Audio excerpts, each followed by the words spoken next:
জয় হিন্দ বন্ধুরা, জব বাবা ইউটিউব চ্যানেলে তোমাদের সবাইকে স্বাগত।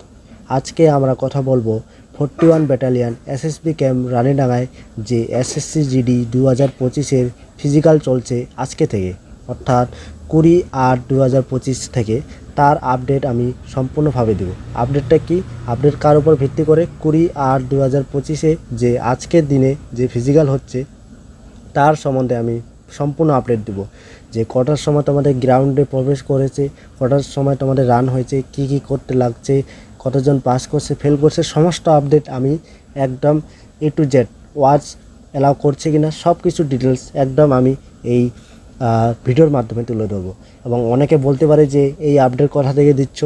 হ্যাঁ, এই আপডেট আমি ক্যান্ডিডেটের কাছ থেকে, যার আজকে ফিজিক্যাল ছিল তার কাছ থেকে রিভিউ নিয়ে আমি এই ভিডিওটি বানাচ্ছি। অযথা আমি ফালতু ভিডিও বানিয়ে তোমাদের টাইম লস করে লাভ নেই।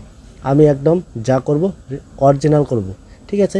আমার মনে হয় আজকের এই ভিডিওটি যদি শুরু থেকে শেষ পর্যন্ত দেখো, কোনো রকমের ডাউট বাঁচবে না। তো শুরু করা যাক আমাদের আজকে ভিডিওটি, ঠিক আছে। আজকে যেহেতু প্রথম দিন 20, আজকে 8/25, ঠিক আছে। আজকে এই ডেটে, আজকে প্রথম দিনে চালু হয়েছে। এবং এই ডেটে তোমাদের অ্যাকচুয়ালি অ্যাডমিট কার্ডে কটার দিকে ছিল? 4টার দিকে তোমাদের রিপোর্টিং টাইম ছিল, কিন্তু তোমাদের এন্ট্রি করা হয়েছে 5টা থেকে 11টা পর্যন্ত। হ্যাঁ, 5টা থেকে 11টা পর্যন্ত, যেহেতু প্রথম দিন তাই 5টা থেকে 11টা পর্যন্ত তোমাদের এন্ট্রি হচ্ছিল, যেটা বাস্তব সেটাই আমি বলবো। আমি ক্যান্ডিডেটের কাছ থেকে যেটা পেয়েছি সেটাই আমি বলবো। 5টা থেকে 11টা পর্যন্ত তোমাদের এন্ট্রি হয়েছিল আজ, ঠিক আছে।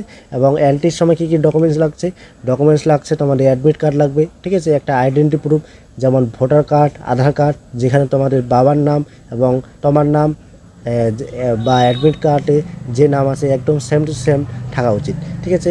এবং ফটো লাগছে না, তবু নিয়ে যাবে। আর অনেকের ক্ষেত্রে যেমন কোনো কাস্ট আছে, স্পেশাল কাস্ট, যেমন SC আছে বা গোর্খা আছে, যাদের হাইটের ছাড় থাকে, তাদের জন্য তারা যদি সেই হাইটের ছাড় নিতে চাও তাহলে তাদের কাস্ট সার্টিফিকেট নিয়ে যেতে লাগবে, ঠিক আছে। কাস্ট সার্টিফিকেট নিয়ে যেতে লাগবে। তারপর আমি বলছি যে তোমাদের এন্ট্রি করার পর তোমাদের সর্বপ্রথম নিয়ে যাওয়া হয় গ্রাউন্ডে। হ্যাঁ, গ্রাউন্ডে নিয়ে যাওয়া হয়। গ্রাউন্ডে কি তোমরা আগে জানো, RFIDর মাধ্যমে ফিজিক্যাল হয়। RFID কি? রেডিও ফ্রিকোয়েন্সি আইডেন্টিফিকেশন ডিভাইস, ঠিক আছে। এর মাধ্যমে ফিজিক্যাল হয়, যেখানে তোমাদের আমি দেখিয়ে দিব তোমাদের কিভাবে চিপ লাগানো হয়, সব কিছু আমি দেখিয়ে দিচ্ছি, ঠিক আছে। কোনো ডাউটে বাঁচবে না। আমার এই ভিডিওটি একটু লং হতে পারে, সম্পূর্ণ দেখবে। RFIDর মাধ্যমে হবে, ঠিক আছে। সেটা হবে কি, তোমাদের এন্ট্রি হচ্ছে 5টা থেকে 11টা। আরেকটা কথা বলে দিই, first comes first service. First come অর্থাৎ তুমি যদি প্রথমে যাও তাহলে তোমাকে প্রথমে ঢোকাবে, লাস্টে গেলে লাস্টে ঢোকাবে, ঠিক আছে। যেমন আমার যার সঙ্গে কথা হয়েছে, সে ফার্স্ট ব্যাচের ক্যান্ডিডেট, সে প্রথমে গেছিলো, তার জন্য প্রথমে সে রান করতে পেরেছে, ঠিক আছে। এখন তোমাদের ব্যাপার, তুমি লাস্টে যদি যাও তোমার ব্যাপার। হ্যাঁ, ফার্স্ট ক্যাম্প ফার্স্ট কেস, ঠিক আছে, এটা হয়ে গেছে। এবং তারপর তোমাদের বলছি পরবর্তী আপডেট। এবং তারপর সরাসরি তোমাকে একদম তোমার রুমে নিয়ে যাবে। রুমে তোমাদের নানা ধরনের চিপ লাগিয়ে দেওয়া হবে। চিপটা আমি দেখিয়ে দিই, দাঁড়াও। দেখতে পাচ্ছ এরকম টাইপের একটা, এই যে পার মধ্যে যে এরকম একটা দেখা যাচ্ছে, এরকম দুটো পায়ে তোমাদের লাগিয়ে দেওয়া হবে। তোমরা কারা লাগাবে? না, তোমাদের লাগাতে লাগবে না, ওরাই লাগিয়ে দিবে। মানে ওদের কাছে ক্যান্ডিডেট আছে, লোকে আছে লাগানোর জন্য, ঠিক আছে। এই জিনিসগুলো লাগিয়ে দিবে প্রাইভেসির জন্য। আমি এখানে বারকোডটা আর এখানে যে একটা নাম্বার থাকে সেটা আমি ব্লার করে দিয়েছি, কিন্তু এটা তোমরা ধরে নাও। এটা একদম হালকা, জলের মতো হালকা, বেশি ওজন নেই, একদম হালকা। কেউ যদি বলে অনেক ওজন 1-2 কেজি, এটা ভুল কথা। এটা হবে হয়তো 100 গ্রামের থেকে 50 গ্রাম হাই হবে, আমি তাও বেশি বলে ফেলেছি। তো এরকম একটা থাকবে, ঠিক আছে। তারপরে আমি পরবর্তী কথায় আসা যাক। তারপর আমি চিপের কথা বলে দিলাম, ঠিক আছে। চিপ হওয়ার পর সর্বপ্রথম তোমাদের চিপ লাগানোর পর তোমাদের গ্রাউন্ডে নিয়ে যাওয়া হয়, গ্রাউন্ড, ঠিক আছে। গ্রাউন্ডে এখন অনেকের প্রশ্ন আছে, গ্রাউন্ড কত মিটার? গ্রাউন্ড আমারও কত মিটার সেটা সম্বন্ধে আমার কোনো অভিজ্ঞতা নেই, ঠিক আছে। কিন্তু তোমাদের 9 পাক মারতে লাগে। কত পাক? 9 পাক। এখন তোমরা হিসাব করে নাও কত মিটার। আমাকে ক্যান্ডিডেট বলেছিল, কিন্তু আমার তার কথা পছন্দ হয়নি, ঠিক আছে। তো ও বলেছিল যে 555 মিটার, কিন্তু আমার 555 সঙ্গে 9 যদি গুণা করো কখনো 5 কিলোমিটার হয় না। তার জন্য আমি সেটা আমি একদম ভুল তথ্য হিসাবে ধরে নিয়েছি এবং আমি সেটাকে উল্লেখ করিনি। কিন্তু তোমাদের 9 পাক মারতে লাগবে। এখন 9 পাক যদি হয় তাহলে ভেবে নাও কত কিলোমিটার হবে। তোমার 5 কিলোমিটার টোটাল 5 কিমি, এবং তোমার কত পাক মারতে লাগবে? 9 পাক। গ্রাউন্ডটা কেমন দেখতে পাচ্ছ, এরকম টাইপের গ্রাউন্ড থাকবে। হ্যাঁ, এরকম একদম নর্মাল রোড, পিচের রাস্তা একদম নর্মাল, এবং চারপাশে গাছপালা থাকবে, একদম বিন্দাস রোড, মানে যে কেউ পাস করে যেতে পারবে। আর এখানে সবাই পাস করবে আর কি, সবাই একদম তোমরা উৎসাহী থাকো, পাস করে যাবে। পাস করার পর এখানে এসে কমেন্ট করবে, ঠিক আছে? ভালো যদি লাগে আমার ভিডিওটি। তোমাদের কতজন টোটাল ডেকেছে? টোটাল ডেকেছে তোমাদের 100 জন, ঠিক আছে? 100 জন, অর্থাৎ 100 জন করে পার ব্যাচে 100 জন করে তোমাদের রান হচ্ছে, ঠিক আছে? রানে ফার্স্ট ব্যাচ, মানে ফার্স্ট ব্যাচ আজকে যার ছিল, আজকে 20/8/2025 যাদের আজকে ছিল ফার্স্ট ব্যাচে, তাদের মধ্যে 62 জন রানে পাস করেছে।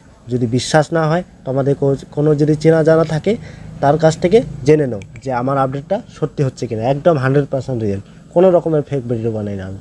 62 জন পাস করেছে ফার্স্ট ব্যাচে, ঠিক আছে? যাদের ফার্স্ট ব্যাচে রান হয়েছে, এবং রান কটার দিকে হয়েছে ফার্স্ট ব্যাচে সেটা আমি বলতে পারছি না, এবং ভাইটাও বলতে পারছেন, তার কারণ সে ঠিকমতো টেনশনে ছিল। পাস করার পর সে আর কি রিল্যাক্স ফিল করছিল, ঠিক আছে? তারপর দেখে দিচ্ছি আমি। এখানে আবার অনেকে বলতে পারে যে দাদা তুমি তো হাইটের কথা বললে না। হ্যাঁ, হ্যাঁ, আমাকে বলার দরকার ছিল। এই যে প্রথমে তোমার রানিং হলো, যে রানিং হওয়ার পরে তোমাদের কি হয়, হাইট চেস হবে এখানে, ঠিক আছে? তো টেনশন নেওয়ার বিষয় নেই, কারোর যদি হাইট কম থাকে সেও রানের সুযোগ পাবে। তো প্রথমে রান হবে, রানের পর হাইট চেস্ট হবে। যেমন আমি বলেছিলাম কতজন রানে, কতজন ফার্স্ট বেসে 62 জন পাস করেছে, এবং ফাইনালে কত বার হয়েছে, মানে টোটালি আর কি হাইট চেস্ট সব কিছু কোয়ালিফাই করে কত 56 জন, 56 জন বাইরে বের হয়েছে আর কি, মাঠ থেকে বাইরে বের হয়েছে 56 জন। বুঝতে পেরেছো? ক্লিয়ার হয়েছে। এবং তোমাদের আরেকটি সুবিধার্থে এটার সম্পূর্ণ ক্লিয়ার হয়ে গেল। এবং আরেকটা আমি কথা বলি যে আজকে ফার্স্ট বেস 56 জন যাদের যাদের মানে বার হয়েছে আর কি রান করে, ওরা বার হয়েছে কত? 5টার দিকে, বিকাল 5টার দিকে ওরা ক্যাম্প থেকে বের হয়েছে। তাহলে ভেবে নাও এখন সারাদিনের প্রসেস কী, ঠিক আছে?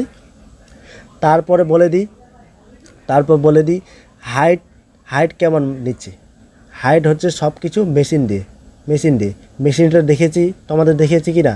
যদি না দেখে থাকো তাহলে আমি ডেসক্রিপশনে টেলিগ্রাম লিঙ্ক দিচ্ছি, বা হোয়াটসঅ্যাপ গ্রুপের আমি লিঙ্ক দিচ্ছি।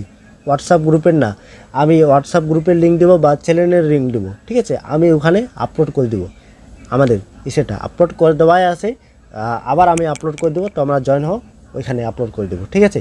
হাইট মেশিনটা একদম চিহ্ন দেখে দেবো মেশিনটা।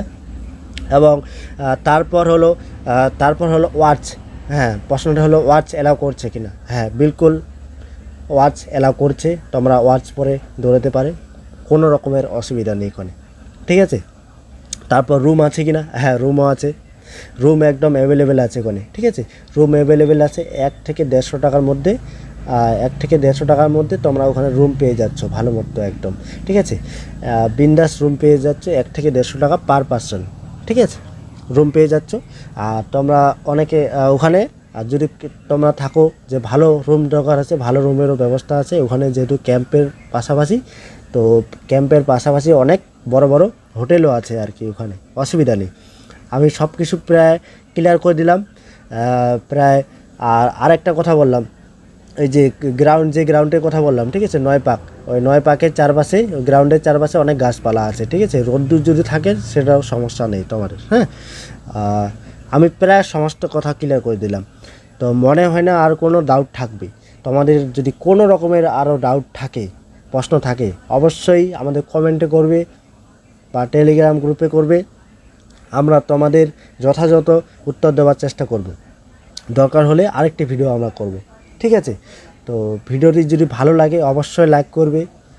ভালো যদি লাগে ভিডিওটি, আমার কথা যদি ভালো লাগে চ্যানেলটি সাবস্ক্রাইব করবে পরবর্তী এরকম ভিডিও পাওয়ার জন্য। Thank you.